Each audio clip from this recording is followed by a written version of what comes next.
कोल्हापूर शहरातील खराब रस्त्यांमुळे वाहनधारकांचे हाल होत आहेत। वाहनधारकांचे कंबरडे मोडून हाडे खिळखिळे होत आहेत। त्यातच रस्त्यावरील धुळीमुळे श्वसनाचे आजार देखील वाढत आहेत। शहरातील रस्त्यांची दुरवस्था असताना 4 दिवसांपूर्वी रुईकर कॉलनीमधील लिशा हॉटेल सिग्नल चौकातून रुईकर कॉलनीमार्गे टेमलाई उड्डाणपुलाकडे जाणाऱ्या SD वायचळ मार्गावरील चांगल्या रस्त्यावर पुन्हा एकदा डांबरीकरण करण्यात आले। वाहतुकीची वर्दळ कमी असणारा सुमारे 80 फूट रुंदीचा आणि अंदाजे पाऊण किलोमीटर लांबीच्या या रस्त्यावर एकही खड्डा नव्हता। याच चकचकीत रस्त्यावर महापालिकेनं पुन्हा एकदा डांबरीकरणाचे थर देऊन नव्यानं डांबरीकरण केले। एकीकडे निधीअभावी शहरातील कित्येक रस्त्यांचे डांबरीकरण झालेलं नाही। रस्त्यावरील खड्ड्यांचे पॅचवर्क करण्याच्या मागणीसाठी नागरिकांना अनेक वेळा आंदोलनं करावी लागली आहेत। असं असताना दुसरीकडे सुस्थितीत असणाऱ्या रस्त्यांचं पुन्हा डांबरीकरण करण्याचा अजब प्रकार महापालिकेनं कोणत्या हेतूनं केला असा सवाल आता उपस्थित केला जातोय।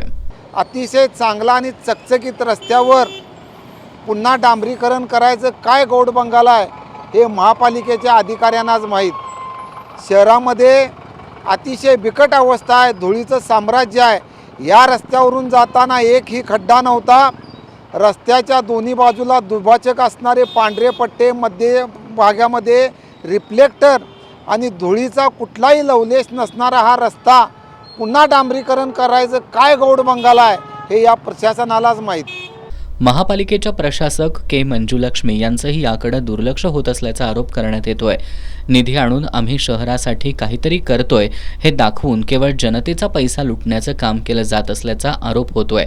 मुळात शहरात जे रस्ते झाले आहेत त्यांचे पंचनामे करा अशी मागणी कोल्हापूर शहर आणि जिल्हा नागरी कृती समितीच्या वतीनं करण्यात आली आहे।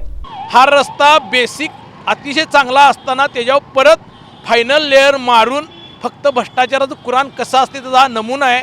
जर गेल्या 6 महिन्यात आणलेल्या निधीचा विचार करायचा झाला, प्रत्येक कामाचा पंचनामा करायचा झाला तर लोकप्रतिनिधी आणि शासकीय अधिकाऱ्यांनी कोल्हापूरला लुटण्याचं काम केलेलं आहे।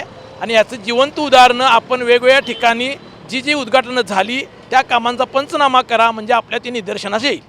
रस्त्यांच्या कामासाठी लाखो कोट्यावधी रुपयांचा निधी उपलब्ध होत असतो।